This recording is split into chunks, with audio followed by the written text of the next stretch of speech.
Assalamualaikum and hi. So, welcome back. In this video, we are going to discuss on question 6 from our trial paper. So, 6a here, we have an object of 5 cm tall is placed at a 0 mark on a meter stick. Okay, so let us assume we have a meter stick here. And then a 5 cm tall object, this is our object here, is placed at 0 mark on the stick. So this is my 0 and this is my O for object. And this object is 5 centimeter. And then a spherical mirror located at some point on the meter stick creates a virtual image of that object that is upright, 2 cm tall and located at 42 cm mark of the meter stick. So basically, we have placed a mirror at some point on the meter stick. So let us assume we have our spherical mirror somewhere here. Okay, so this is my mirror. And then the question also states that this mirror is going to create a virtual image. So virtual image gives us an information such that our V here is going to be a negative. Negative here indicates that for the location at where the image is formed is opposite direction to the reflected. As we know, since this is a mirror, we are going to have incident ray coming from the object to the mirror, and then the mirror is going to reflect back the ray here. Therefore, the image that we get, which is virtual, Therefore, the image that we get is a virtual image. It is going to be on the opposite side of the object. So the image will be formed somewhere here. This is my image and it is also mentioned upright. So I have drawn my image upright with 2 cm tall, located at 42 cm mark of the meter stick. So this 42 cm is basically from the image to where you have marked the meter stick lah. So indirectly dia adalah jarak antara objek dan juga image kamu, 42 cm. Okay, so kalau tak faham, baca balik ayat ini. A spherical mirror located at some point on the mirror stick.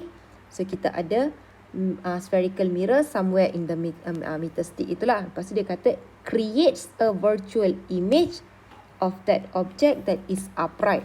So image yang kita dapat ini adalah virtual dan juga upright. Virtual gives us an information such that our V here is a negative V, and also upright gives us an information that the magnification here is a positive magnification. Okay, so height of the image adalah sebanyak 2 cm. So we have height of the image 2 cm. Dan dia kata and located at 42 cm of the meter stick.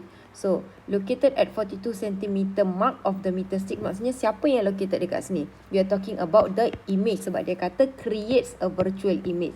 So, all this conversation is about the image here. Okay, so based on the distance yang kita dapat di antara objek dan juga image, kita boleh buat conclusion ataupun relationship here such that U plus V is equals to 42 cm, iaitu jarak daripada sini ke sini kita panggil U, iaitu jarak di antara where your object is to the mirror is what we call as our object distance U, and then where your image is formed to the position of mirror kita panggil image distance, iaitu V dekat sini. So this 42 cm adalah U plus V. Okay, this is one information yang kita ada dekat sini lah. So the question asks to determine the position of the mirror at the meter stick. So dia nak tahu jarak of the mirror at the meter stick. Inilah kan keadaan. So kita basically nak tahu apa jarak objek kita U. You're looking for U here. Since ini adalah soalan mirror. Okay, kita ada few equation related to mirror. Yang first one adalah 1 over F is equals to 1 over U plus 1 over V. Untuk cari U Based on this equation, kita tak tahu jarak V dan kita tak tahu nilai F. Kita ada dua unknown dekat sini. Other than that, as you can see, based on the information we have, kita ada height of the object sebanyak 5 cm, height of the image sebanyak 2 cm.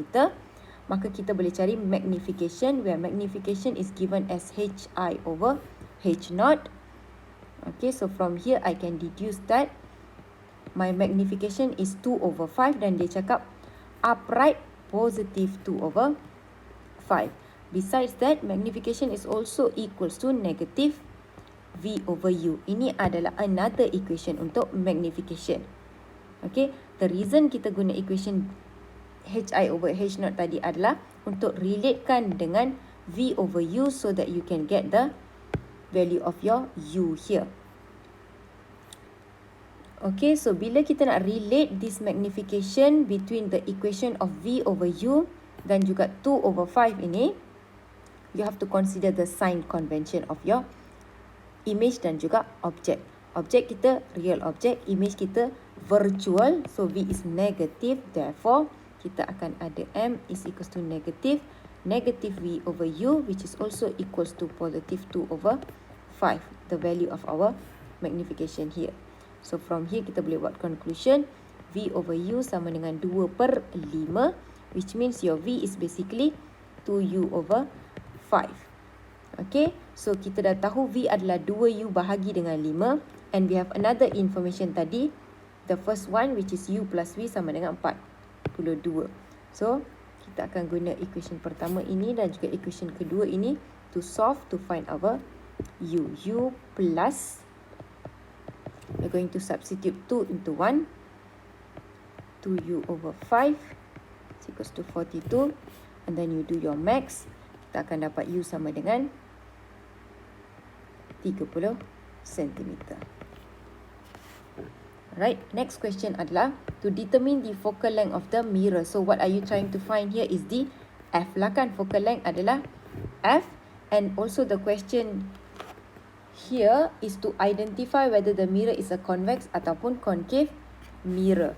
So to find the focal length, kita ada equation mirror dekat sini, 1 over F is equals to 1 over U plus 1 over V. 1 over F is equals to 1 over U plus 1 over V. Nilai U kita dah cari 30 cm. And then based on what you have found for your U here, you can deduce your V, di mana V adalah 2U bahagi 5.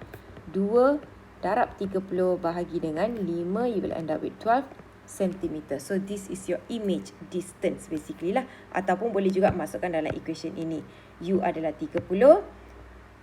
Boleh dapat kita punya V sama dengan 12 lah. Kita akan dapat jawapan yang sama juga. And then kita akan masukkan dalam equation 1 over F. Okay, object is real maka positif, campur dengan 1 over image is virtual maka negative. Do not forget to include your sign convention. Sign convention sangat penting untuk chapter 7 ini. Either your object ataupun image ini real ataupun virtual. Your focal length is converging ataupun diverging. Semua benda ini melibatkan sign convention. So you must be very careful with the information that you have obtained. So you substitute your V and then you do your max. You will get your F sebanyak negative 20 cm.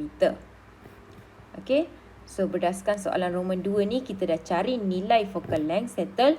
The next question dekat sini adalah is the mirror is convex ataupun concave. So how do we know the mirror is jenis convex ataupun concave adalah kita tengok pada F yang kita dapat. The focal length that you have obtained akan gives a conclusion whether the mirror is either a converging mirror ataupun diverging mirror. Untuk mirror, converging mirror adalah concave mirror, whereas diverging mirror adalah convex mirror. Okay, the focal length is always positive for converging mirror and it is always negative for diverging mirror. Okay, berdasarkan F yang kamu dapat dekat sini iaitu negative 20 cm, this conclude that negative here leads to the diverging mirror, maka jenis mirror yang kita guna dekat sini adalah convex mirror. Therefore, since F is negative, the type of mirror is convex mirror. Selesai. Okay. Next, we're going to proceed to question B. Question B, you are given a converging meniscus lens. Apa kita ada adalah converging meniscus lens has a surface with radii of curvature of magnitude 10 cm and 8 cm respectively. So, dalam soalan B ini, apa yang kita ada adalah lens dekat sini. And we know lens is going to undergo refraction. Dan dia juga ada emphasize jenis lens kita, iaitu converging meniscus lens. Okay. Meniscus lens ada dua jenis. Satu adalah concave meniscus, another one is convex meniscus. Bila dia cakap converging meniscus dekat sini, this converging here refers to the term convex lens. Converging maksudnya convex lens, lens yang akan convex di sini. Okay, so kalau dia cakap converging meniscus lens, maksudnya lens yang kita ada dekat sini adalah lens yang berbentuk sabit ini. This is your convex meniscus lens. Kalau concave meniscus lens ataupun diverging meniscus lens, dia punya hujung dekat sini kena tebal. Okay. So, kita dah identify jenis lens yang kita ada. Ini adalah bentuk lens kita dan dia cakap with radii of curvature of magnitude 10 cm and 8 cm respectively. Maksudnya kita punya permukaan ini, kalau kamu tengok, you have two surface for the lens. This surface is going to have 10 cm and 8 cm respectively. Tapi siapa 10, siapa 8. How do we determine that? Adalah you have to draw the full circle of the lens dekat sini. So, kita kena lukis juga bulatan kita. Untuk lukis bulatan, asal kita punya lens ini adalah untuk convex meniscus. Okay, bulatan yang dekat dalam iaitu yang ini, the blue color, I'm using my blue color pen here, akan sentiasa lagi besar daripada bulatan yang dekat luar sini, which is the red color circle. As you can see, berdasarkan the circle kita lukis, kita boleh buat conclusion that red color circle akan ada radius sama dengan 8 cm and the blue color circle akan ada radius sama dengan 10 cm. Okey, maka sekarang kita dah selesai menentukan kita punya jenis lens dan juga nilai radius of each the lens here. Okey, proceed with the question. Looking through this lens, an image of a very distant tree is observed at a distance of 50 cm from the lens. Okay, dia kata looking through the lens. So, bila kita pandang melalui lens ini, you are going to observe an image. Okay, image of siapa? Dia kata of a very distant tree here. So, basically, what are you going to see atau what are you able to see is basically the image of a tree. So, tree adalah objek kita dekat sini. Okay, tree adalah objek kita dekat sini. And then, dia juga ada emphasize dekat sini an image of a very distant tree. Maksudnya tree kita, objek kita ini berada pada kedudukan yang sangat-sangat jauh. Sebab dia kata distant tree. Distant dekat sini kita associate dengan kedudukan yang sangat jauh, difficult to measure the value, thus dia adalah infinity. So this give us an information that such that image yang kamu nampak, image of the tree itu adalah daripada pokok yang berada sangat jauh. So, your object here is at infinity. And then dia cakap, observe at a distance of 50 cm from the lens.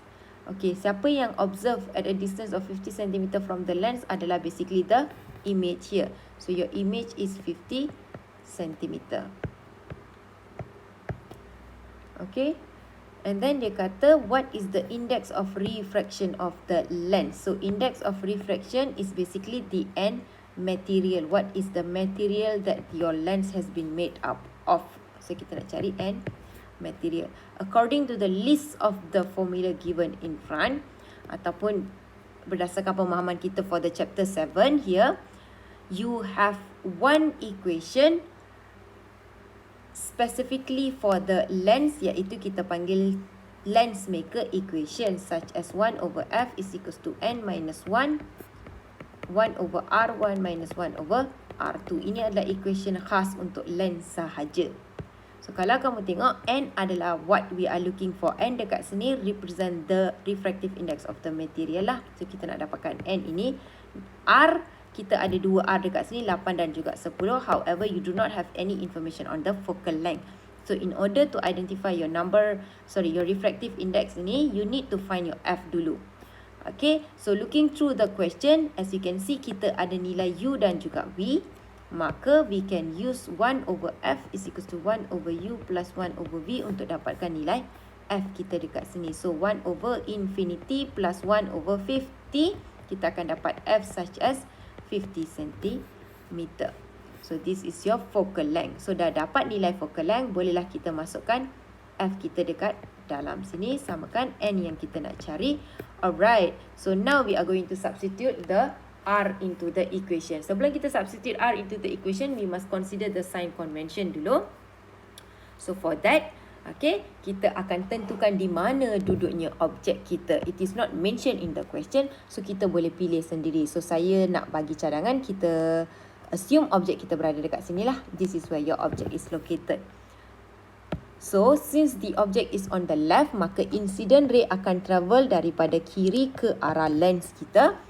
After it has encountered the lens dekat sini, ini lens kita kan, kita akan ada rays being refracted dekat sini lah, refracted ray. Okay. Untuk tentukan R kita, radius kita ini, R1 dan R2 kita, tidak. Okay. As you can see, the object here will have incident ray falling on the surface which has a radius of 8 cm dahulu, maka 8 cm ini akan jadi R1 kita. Sebab dia adalah permukaan pertama cahaya daripada objek akan jatuh. And then after that, the second surface where your light is going to fall is the radius of 10 cm surface. So ini akan automatically menjadi R2 kita. Okay, 10 cm becomes your R2. So nilai R1 dan R2 kita dah tentukan. Sekarang kita nak tentukan sign convention dia dekat sini. As I've mentioned tadi, you have to compare the location of your radius and also your refracted ray. Kalau they are on the same side, it is positive. Opposite side, negative. As you can see, both of your circle from the lens here is facing to the right, maka kita punya radius dekat sini pun akan to the right. R1 dan R2 dua-dua berada dekat belah kanan kita punya lens, and your refracted ray is also on the right of your is on the right of your lens, maka kita punya R1 dan R2 positive, so you can simply substitute positive 8 minus 1 over positive 10 cm dekat sini. Okay, dah masukkan. Tinggal nak tekan calculator sahaja. Tekan-tekan calculator. You will get your N such as N adalah 1.80.